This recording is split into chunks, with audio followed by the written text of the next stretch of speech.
Baba mtakatifu, Mungu wetu, asante Bwana kwa wema wako. Nakaribisha Bwana Roho wako Mtakatifu atufundishe tena katika unabii huu. Ndugu msikilizaji, pamoja na mimi tuongoze kwa Roho wako Mtakatifu katika jina la Yesu. Amina. Ndugu msikilizaji, karibu tena katika kipindi hiki ambacho tunaendelea na unabii wa ufunuo. Leo tuko katika somo linalosema ujumbe wa malaika watatu. Somo lililopita ilikuwa ni ujumbe wa malaika wa pili. Alisikilize, utaliona liko vile vile katika YouTube, utapata humo. Kwa hiyo ujumbe wa malaika watatu ni ujumbe gani huo? Kwa hiyo inasemaje? Hebu tusome katika kitabu cha Ufunuo 14 fungu la 9 mpaka la 11. Anasema hivi, ujumbe wa malaika watatu. Na mwingine malaika watatu akafuata akisema kwa sauti kuu, mtu awaye yote akimsujudu huyo mnyama na sanamu yake, akimsujudu huyo mnyama na sanamu yake, na kupokea chapa alama katika kipaji cha uso wake au katika mkono wake. Fungu la 10, yeye naye atakunywa katika mvinyo ya ghadhabu ya Mungu iliyotengenezwa pasipo kuchanganywa na maji, katika kikombe cha hasira yake, naye atateswa kwa moto na kiberiti mbele ya malaika watakatifu na mbele ya mwana kondoo, na mbele ya mwana kondoo. Fungu la 11, na moshi wa maumivu yake, na moshi wa maumivu yao hupanda juu hata milele na milele, wala hawana raha mchana wala usiku, hao wamwabuduo huyo mnyama na sanamu yake, na kila aipokeaye chapa ya jina lake. Chapa ya jina lake. Kwa hiyo ujumbe huu wa malaika huyu wa tatu, tukitoka huko katika kule nyuma, tulimuona kwamba huyu mnyama huyu alikuwa amepandisha juu yake mwanamke, kanisa. Yaani kanisa lilikuwa linapeleka humo maagizo kwa huyu mnyama, kwa huu utawala. Kwa hiyo anaposema kwamba mtu yoyote akimwabudu, tukumbuke kwamba katika nchi states au nchi, kwa kweli nchi nyingi hazina mambo ya ibada, ukiachilia nchi ambazo ni za labda ni za Kiislamu au ni za namna gani, lakini nchi nyingi hazina kufungamana dini pamoja na serikali, ziko tofauti tofauti. Lakini hapa tuliona huko nyuma dini ile ilikuwa inatoa maagizo kwa serikali, lakini hapa na penyewe malaika watatu anasema mtu akimwabudu yule mnyama, maana yake ni kwamba ndani yake kuna elementi, kama kuna kuabudu katika nchi fulani. Mnyama ni ufalme. Mnyama, ukisikia mnyama kwenye Biblia ni ufalme. Katika huo ufalme kuna elementi ya ibada, kuna elementi ya dini. Kwa hiyo kuna kitu kinachoabudiwa na sanamu yake, na sanamu ina maana kuna kopi iliyochukuliwa. Kuna kitu halisi lakini kikatengenezwa sanamu. Na hapa tuliona kabisa kwamba kwenye haya mambo ya kuchanganya dini na serikali yalifanywa wakati wa Rumi. Rumi ya zamani iliweza kuongozwa na kanisa la Roma, na sasa hiyo ndiyo sanamu inayokuja kwenye wakati wa mwisho, ambapo lazima kutakuwa ndani na kuongozwa na kanisa. Sio lazima, sijasema hapa sasa huku nako kutakuwa na Roma, hapana. Lakini unaweza ukakuta kanisa likaongoza, kanisa la Protestant inawezekana, au kanisa la maana hapa tuna Protestant, kuna Roma, yapo mawili. Wa Protestant ni wote wale wengine wale walio protesti. Kwa hiyo unaweza ukakuta kuna kitu cha namna hiyo, lakini serikali, ufalme huu ukakubali kusujudiwa. Kumbe anaposujudiwa ni lile kanisa lililoko mle ndani.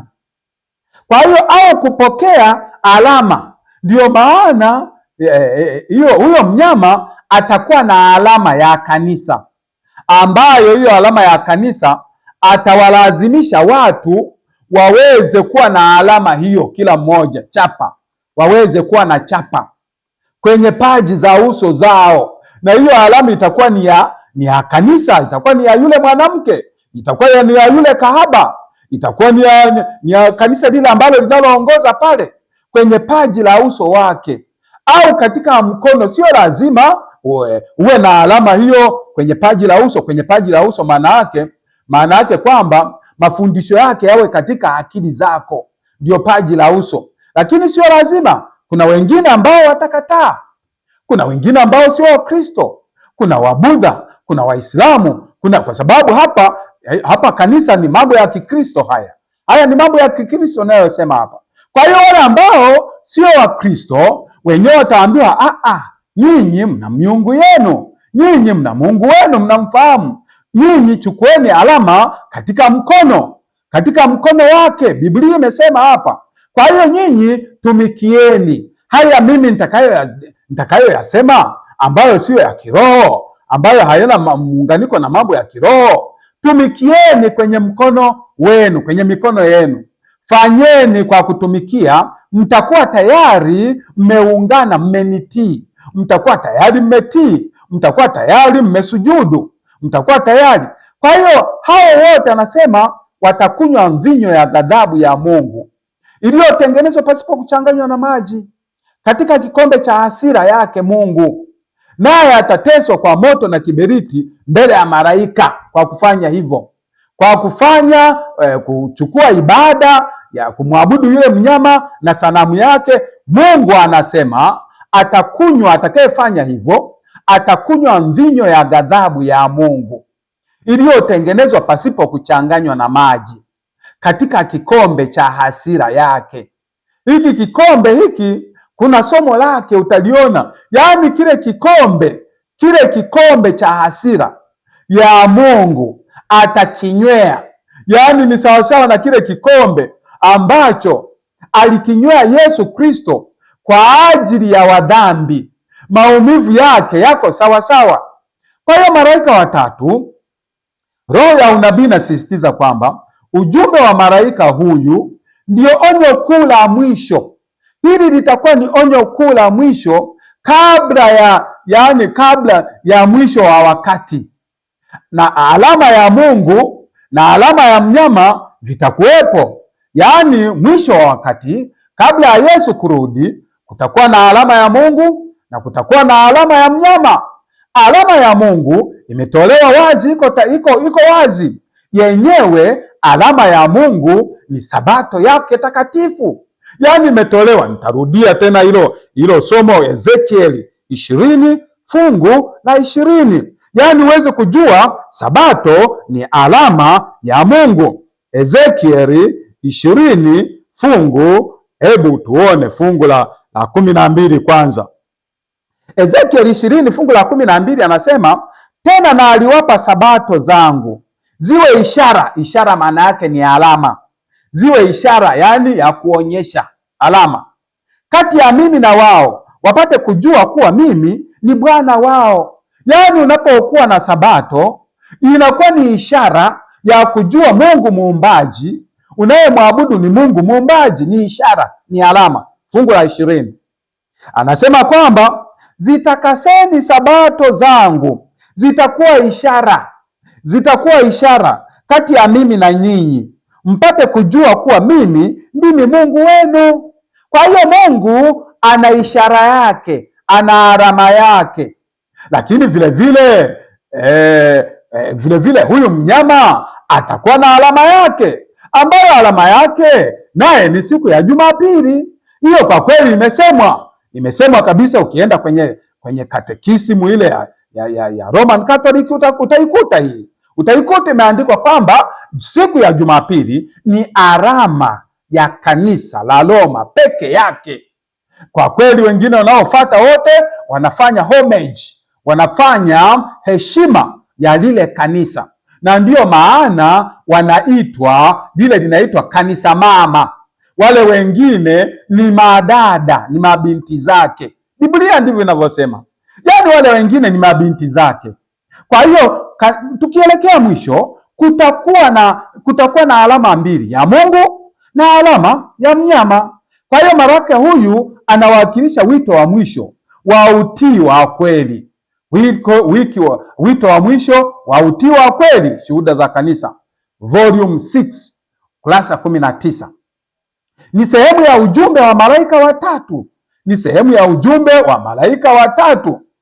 Na katika malaika watatu, yule malaika watatu anatoa onyo hasa dhidi ya udanganyifu wa ibada ya uongo. Ibada ya uongo, anamwabudu mnyama, yaani watu wataambiwa kumwabudu mnyama na sanamu yake, yaani ataunda sanamu, ataunda system kama iliyokuwepo zamani, utaratibu kama uliokuwepo zamani. System hiyo ni sanamu, ambao utaratibu huo utakuwa kama ule wa zamani, hivyo hivyo, ni duplicate ya ile ya zamani. Ndio maana inaitwa sanamu, ambayo zamani, kasome katika zama za giza, watu kwa nini waliuawa watu 50 milioni, na wakati fulani kiongozi wa dini aliomba msamaha kwa kuua wale watu.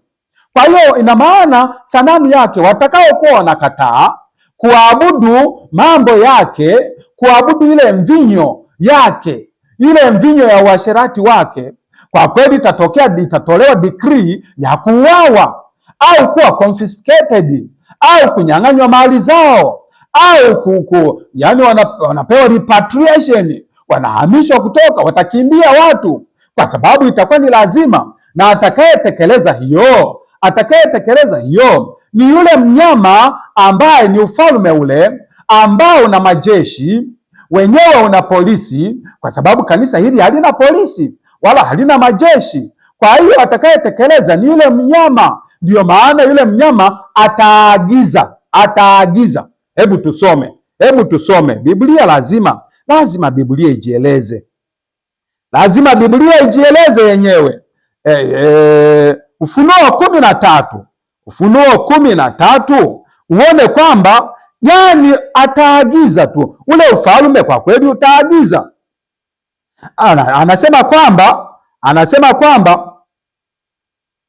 Anasema kwamba kisha nikaona mnyama mwingine akipanda juu ya nchi, kutoka katika nchi, naye alikuwa na pembe mbili mfano wa mwana kondoo.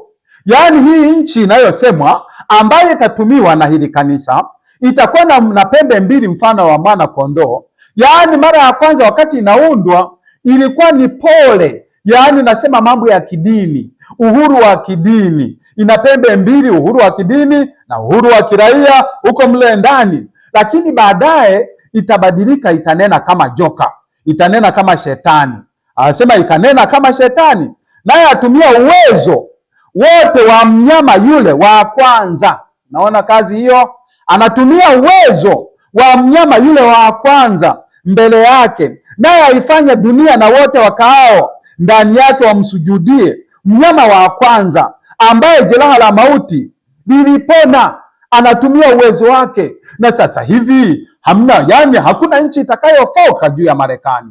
Hakuna nchi ambayo itafyata, iwe ni nchi za Kiarabu, ziwe ni nchi za Japani, ziwe ni nchi za Ujerumani, ziwe ni nchi za Kiafrika, lazima zote zifyate mkia ili aweze kuwa na uwezo, Marekani aweze kuwa na uwezo wa kuamurisha kwa kweli, wa kuamurisha kuweza kumsujudia huyu mnyama ambaye aliwakosesha, alibadilisha Biblia, huyo ambaye alifanya mapotofu katika Biblia, aweze kuwa na uwezo huo. Na hii sasa hivi inaonekana, wala sio la uongo, hili limejulikana, linajitokeza sasa hivi. Mtu mwenye akili anaelewa, naye awakosesha wale wakao juu ya nchi, wala kwa ishara zake alizopewa kufanya mbele ya huyu mnyama, akiwaambia wakao juu ya nchi kumfanyia sanamu, yaani kufanya system kama iliyokuwepo zamani. Kumfanyia sanamu yule mnyama Aliyekuwa na jeraha la upanga naye akaishi. Hii tulijifunza. Aliyekuwa na jeraha la upanga, tunakumbuka kabisa jeraha la upanga lilipatikana wakati ambapo yule Papa Pius wa sita ambaye alikamatwa akawekwa jela na Wafaransa, halafu na utawala wa kidini ule wa Kirumi, utawala wa dini wa Kiroma ule ukakomeshwa, kwa ambapo kulikuwa na muunganiko wa ufalme na dini, ukakomeshwa hapo ndipo ulioungana. Sasa siku za mwisho utaanzishwa tena na nchi itakayotumiwa sasa hivi ni Marekani. Itatumiwa nchi ya Marekani sasa hivi. Sio lazima itumiwe na Roma yenyewe au na kanisa la Roma, inaweza ikatumiwa na Protestant vile vile. Lakini mfumo unaokuja sasa hivi ni kuona dunia yetu inaanguka katika mambo ya uchumi, nchi yetu inakuja katika ghasia, na watu wa dini wataingia katika kofia ya kuleta amani, kwamba wanaleta amani. Tabia nchi imeharibika kwa sababu ya watu kumisbehave. Kwa hiyo atakuwa msuruhishi, huyo atakuwa ni msuruhishi, iwe ni nchi ya Kiislamu, iwe ni nchi ya Kibudha, iwe ni nchi ya kitu gani, atasuruhisha. Lakini Marekani ndiye atakayelazimisha kutii amri hizo zitakazokuwa zimewekwa. Kwa hiyo sanamu ya mnyama inahusu mifumo bandia ya ibada ambayo inaiga amri utawala wa Roma ya zamani. Kwa hiyo mfano wa mnyama huundwa kwa kutelekeza sheria ya wanadamu mahali pa sheria ya Mungu, na kwa kuwalazimisha wanadamu kusujudu kwa mapokeo ya wanadamu, The Great Controversy, ukurasa 445. Kwa hiyo kitendo cha heshima cha mifumo ya uongo ya ibada ikibadilisha amri za Mungu kwa mila za wanadamu na mafundisho ya uongo vitaletwa duniani wakati Yesu anakaribia kuja. Wakati Yesu anakaribia kuja, na atakayepokea alama yake, alama ya mnyama, ni kifungu kikuu katika roho ya unabii. Inawakilisha utii wa mifumo ya huyu mnyama, yaani zile sheria zake, zile ibada zake na utaratibu wote. Atapokea alama ya mnyama na upinzani dhidi ya sheria za Mungu. Watakuwa wapinzani dhidi ya sheria za Mungu. Kwa hiyo kutakuwa na mifumo ambayo ni ya huyu mnyama, lakini atakayepokea alama ya mnyama ni lazima awe na upinzani wa sheria za Mungu, na sheria za Mungu zitasemwa zimepitwa na wakati, tunaenda na maendeleo. Kwa kweli sasa sheria za Mungu haziwezi kufanya kazi tena, kwa hiyo kutakuwa na upinzani. Kwa hiyo huyo atapokea alama ya mnyama. Mjumbe wa Mungu anaeleza kwamba ishara ya kutambulisha ya ibada na uaminifu tofauti na muhuri wa Mungu. Hiyo ni ishara ya kutambulisha ibada za kibinadamu tofauti na muhuri wa Mungu. Hiyo ni kupokea alama ya mnyama. Sio tatuu kama watu wengine wanavyodai. Wengine wanafikiria kwamba alama ya mnyama itakuwa ni tatuu au ishara fulani au hapana. Ni ishara ya utii wa kiroho, wa kimaadili kwa yule mnyama, ushuhuda wa kanisa, sio tatuu. Na atapokea kwenye paji la uso kuonyesha kwamba sasa zinaingizwa taratibu. Ukiangalia kuna misemo mingi sasa hivi imezoeleka, hata wale ambao wanamwabudu wana imani ya Yesu na wenyewe wameshakumbwa sasa hivi, wameshakumbwa. Kuna misemo ambayo iko duniani sasa hivi ikianzishwa, huwezi ukajua kwamba imeanzia wapi. Mungu alimpenda sana sisi tulimpenda, lakini Mungu kampenda sijui na nini. Yani kuna maneno mengi sana. Kwa hiyo yatawekwa katika vichwa vyetu,